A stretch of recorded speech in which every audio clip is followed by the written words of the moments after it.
ബഡ്ജസ് ബ്ലോഗിൻ്റെ പുതിയൊരു വീഡിയോയിലേക്ക് ഏവർക്കും സ്വാഗതം. ഞാനിപ്പോൾ നിൽക്കുന്നത് പൂനെയിലെ തെയ്യൂരിലുള്ള ഒരു മാർക്കറ്റിലാണ്. ഈ മാർക്കറ്റിൽ ഞാൻ സാധനം വാങ്ങിക്കാൻ വന്നതല്ല കേട്ടോ. ഈ മാർക്കറ്റിലൂടെ വേണം ഒരു ക്ഷേത്രത്തിലേക്ക് പോകാൻ. ഏതാണ് ആ ക്ഷേത്രം എന്നല്ലേ? കഴിഞ്ഞ വീഡിയോയിൽ മയൂരേശ്വര മഹാഗണപതി ക്ഷേത്രം നമ്മൾ കണ്ടിരുന്നു. മഹാരാഷ്ട്രയിലെ അഷ്ടവിനായക ഗണപതി ക്ഷേത്രങ്ങളിലെ പ്രഥമ സ്ഥാനം. അതേപോലെ അതേ അഷ്ടവിനായക ഗണപതി ക്ഷേത്രങ്ങളിൽ ഉൾപ്പെടുന്ന മറ്റൊരു വിനായക ക്ഷേത്രമാണ് ഈ ക്ഷേത്രം, ശ്രീ ചിന്താമണി മന്ദിർ, തെയ്യൂർ.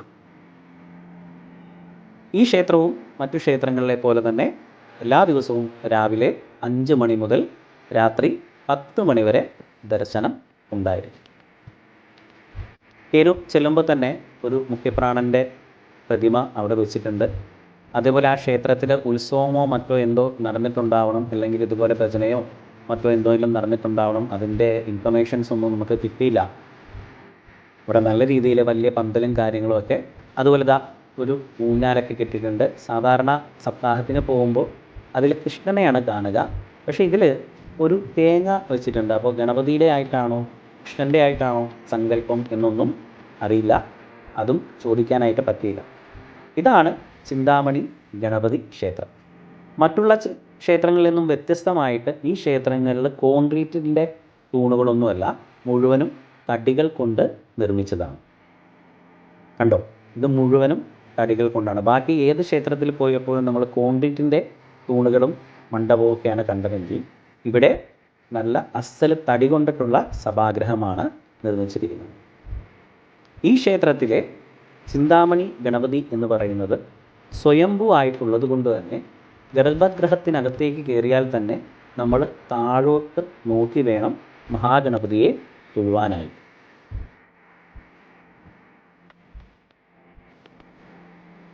പൂനെയിൽ നിന്നും ഏകദേശം 25-30 കിലോമീറ്റർ സഞ്ചരിച്ചാലാണ് നമുക്ക് ഈ ക്ഷേത്രത്തിലേക്ക് എത്തുവാനായിട്ട് സാധിക്കുന്നത്.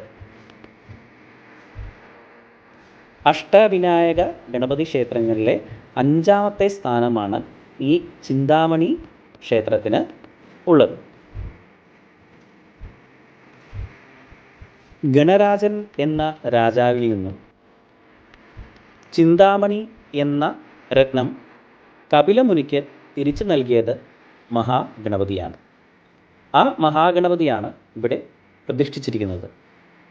അതുകൊണ്ട് തന്നെയാണ് ഈ ക്ഷേത്രം ചിന്താമണി ഗണപതി ക്ഷേത്രം എന്ന പേരിൽ അറിയപ്പെടുന്നത്. ഭീമ നദിയുടെയും മുള മുത്ത നദികളുടെയും സംഗമസ്ഥാനത്തായിട്ടാണ് ഈ ചിന്താമണി ക്ഷേത്രം സ്ഥിതി ചെയ്യുന്നത്.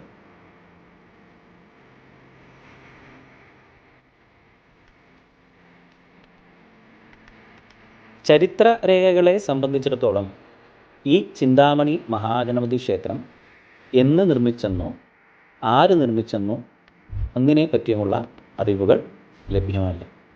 എന്നാൽ കാലാകാലങ്ങളായി ഇവിടെ ഉണ്ടായിരുന്ന ഒരു മഹാഗണപതി ക്ഷേത്രം തന്നെയാണ് ഈ ചിന്താമണി ഗണപതി ക്ഷേത്രം.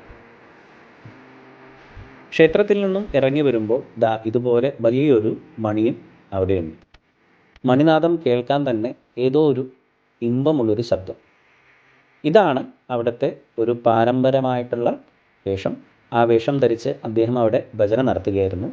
പിന്നെ എനിക്കവിടെ മനസ്സിലായൊരു കാര്യം, മറ്റുള്ള ഗണപതി ക്ഷേത്രങ്ങളിലൊന്നും തന്നെ ഞാൻ കണ്ടില്ല.